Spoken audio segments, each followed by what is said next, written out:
आप सभी दर्शकों को हमारा नमस्कार। आप देख रहे हैं आलमी सैयारा न्यूज। आइए दिखाते हैं आज शामिना साहब का है और कमोबेश मैं समझता हूँ कि 884 हिजरी में आपने विसाल फरमाया था हज़रत मखदूम शामिना साहब ने। तो 16 साल आप उधर जोड़ लें और उसके बाद 5 ये तो 16 516 और 44 लगभग ये 560 साल हो गए हैं। 560वां उर्स अनकरीब या 58वां जो भी हो, तारीख में चूँकि किताबों में कुछ 1-2 साल का इख्तलाफ भी होता है, तो ये 550 साल से ऊपर हो चुके हैं आज के उर्स की तकरीबात होते हुए। उर्स है ये। क्या आपको देखने को मिला जैसे पिछली बार जो उर्स हुआ है और इस उर्स में कोविड-19 की वजह से हम जानना चाह रहे हैं। कोविड-19 की वजह से बहरहाल ये प्रोटोकॉल है, तो उसको यहाँ के लोगों ने भी बरता है और हमारी जागरूक जनता ने भी और अकीदतमंदों ने भी बहुत कोशिश की है। जाहिर है कि मैं खुद आपके सामने बैठा हूँ, आज से पहले कभी मैं मास्क की हालत में यहाँ नहीं आया, बल्कि अगर इस तरीके की कोई भी चीज़ें जिनसे कोई बात जाहिर होती हो वो उतार के यहाँ आता था, बल्कि अब मुझे यहाँ ढक के आना पड़ रहा है। तो ये प्रोटोकॉल है, उसको सब ने निभाया है और करना भी चाहिए, इसमें सबकी हिफाजत है। इसी वजह से कुछ तादाद भी कम है, लोग नहीं आए हैं। डिस्टेंस मेंटेन करने के लिए लोगों को पहले से तैयार किया गया कि इस तादाद में न पहुँचे जिससे प्रोटोकॉल के ऊपर कोई असर पड़े। आज 23 तारीख चहलुम आज स्कूल बनाया गया है। जी जी, इस स्कूल का क्या कहना चाहेगा, किस तरह से बनाया गया है? ये 23 सफ़र है असल में। सफ़र के महीने में आज को 23 तारीख का ही आपकी विसाल का दिन है। विसाल जिस दिन वली अकराम अपनी ज़ाहिरी ज़िंदगी से रुखसत लेते हैं जिस्मानी तौर पर, वो उनका और खुदा से मिलते हैं। ये वस्ल जो है, वस्ल से विसाल है। तो इस मिलन के दिन को हम उर्स यानी कि वो मिलन, उस खुशी में ये एक तकरीब मनाई जाती है तमाम मौलिया इकराम के यहाँ और उर्स का इनकाद होता है। तो आज से तकरीबन 550 साल पहले 23 सफ़र को ही आपका विसाल हुआ था, इसलिए आज की तारीख में उनका खुल किया जाता है, पढ़कर बख्शा भी जाता है। उनके नाम पर तमाम चीज़ें गरबा में ही नहीं बल्कि पूरी आवाम में, लोगों के जहन में एक बात होती है कि शायद गरीबों में तकसीम करने से सवाब मिलता है। ये सच नहीं है। सच ये है कि अल्लाह का बंदा कोई भी हो, उसे मोहब्बत से अगर आप कोई नजराना, कोई हदिया, कोई तकसीमात पेश करते हैं, खाना हो कि मिठाई हो कि शीरीनी हो, मैं पूरी तरह हर चीज़ से अल्लाह का शुक्र है कि संपन्न सक्षम हूँ। लेकिन जब आप मुझे कोई चीज़ पेश करेंगे मोहब्बत से तो मेरा दिल खुश होगा। ये तरीक़ा है। तो वही यहाँ होता है बुज़ुर्गों के यहाँ कि बग़ैर किसी तफरीक़ मज़हब व मिल्लत लोगों को तबर्रुकात तक़सीम किए जाते हैं, खाने पीने का भी इंतज़ाम किया जाता है। और सिलसिले चिश्तिया में चूँकि नज़र न्याज का एक ख़ास चलन है, ये पैसों के नजराने अपनी जगह, अक़ीदतों के नजराने पेश किए जाते हैं जिसमें कव्वाली होती है रात भर, और सिलसिला चिश्तिया का ये ख़ास हिस्सा है।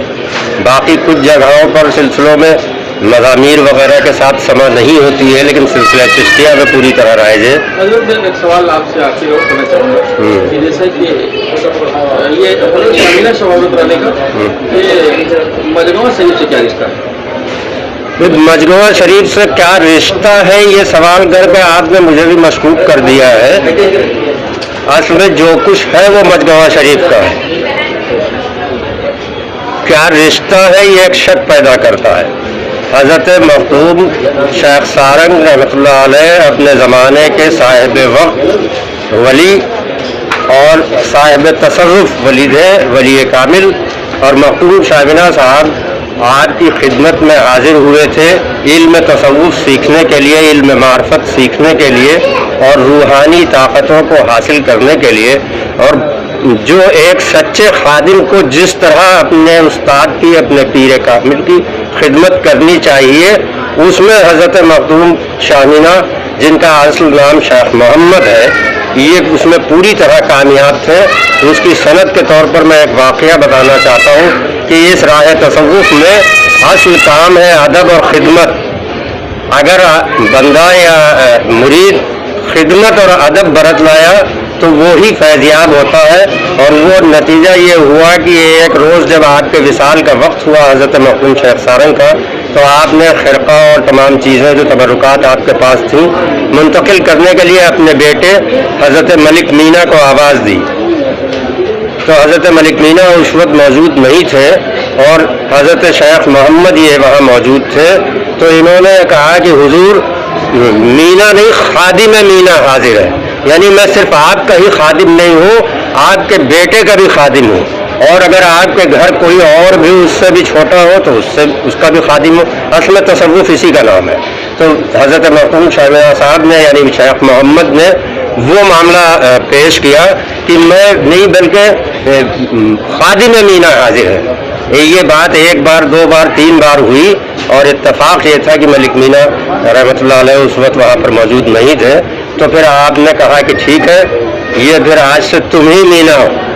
تو جو تبرکات تھے، جو تصرفات تھے، وہ سب آپ کو عطا کر دیے کہ جاؤ، اور آج سے میں نے تمہیں مینا بنا دیا. اور اسی کے بعد سے آپ مینا ہو گئے اور عرش کا نگینہ ہو گئے. تو آج جو بھی فیض یہاں بٹ رہا ہے مخدوم شیخ مینا کے دربار سے، دراصل وہ حضرت مخدوم شیخ سارنگ کا ہی فیض ہے جو یہاں آ کے بٹ رہا ہے. تو یہ لوگ تو پوری دنیاؤں پر اپنا قبضہ رکھتے ہیں، جہاں سے جی چاہے بانٹیں. مخدوم شیخ سارنگ جی چاہے مجموعہ شریف سے بانٹیں، اور جی چاہے یہاں آ کے چوک میں میڈیکل کالج میں بانٹیں، اور جی چاہے چلے جائیں تو کہیں اور سے بانٹیں. تو انہوں نے اپنا ایک نمائندہ یہاں رکھ دیا جو آج حضرت مخدوم شیخ مینا کے نام سے میرے مخدوم ہے، میں ان کا خادم ہوں.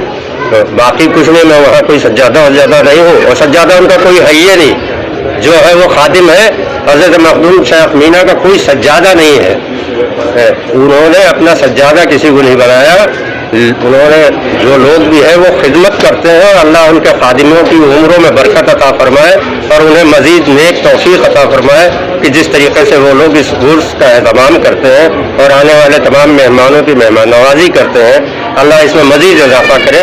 وہ جس جذبے سے خدمت کرتے ہیں ان کے اس خدمت میں اور اضافہ فرمائے.